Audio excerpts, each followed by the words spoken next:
Breaking news చూస్తున్నాం. టాలీవుడ్ లో వేధింపులపై big TV ఇంటర్వ్యూలో సంచలన వ్యాఖ్యలు చేశారు నటి పూజిత. తెలుగు ఇండస్ట్రీలో కాస్టింగ్ కౌచ్ మీటూ ఖచ్చితంగా ఉన్నాయని, అవకాశాలు పోతాయన్న భయంతో ఎవరు ఫిర్యాదు చేయడం లేదని అన్నారు ఆమె. ఇండస్ట్రీలో మాటలే తప్ప చేతులు ఉండవని, నిజాయితీగా ఉంటే అవకాశాలు కోల్పోతామని చెప్పుకొచ్చారు. లైంగిక వేధింపులు, మీటూ, కాస్టింగ్ కౌచ్ లాంటివి ఉంటే బాధితులు ధైర్యంగా ఫిర్యాదు చేయాలని, వారికి మూవీ ఆర్టిస్ట్ అసోసియేషన్ అండగా ఉంటుందని పూజిత చెప్పారు. అలాగే టాలీవుడ్లోనూ కూడా జస్టిస్ హేమ లాంటి కమిటీలు రావాల్సిన అవసరం ఉందన్నారు ఆమె. ఇప్పుడు మనం మలయాళ సినిమా ఇండస్ట్రీలో జస్టిస్ హేమా కమిషన్ మనం చూస్తున్నాం.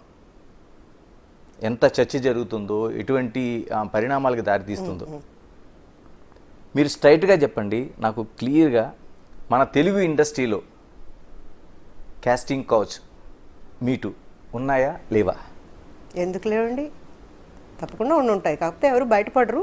At the same time I really ఎప్పుడు నేను ఈ క్వశ్చన్ వచ్చినప్పుడు అంతా నేను మాట్లాడుతూ ఉంటాను. ఒక్క ఫిలిం ఇండస్ట్రీలోనే లేదు ఇది, అన్ని చోట్ల ఉంది. కాకపోతే ఫిలిం ఇండస్ట్రీలో గ్లామరస్ పర్సన్స్ ఉన్నారు, ఇట్స్ ఏ గ్లామర్ బేస్డ్ కాబట్టి వీళ్ళు హైలైట్ అవుతారు అంతే. బట్ ఉందండి, లేదు అనే మాటే లేదు.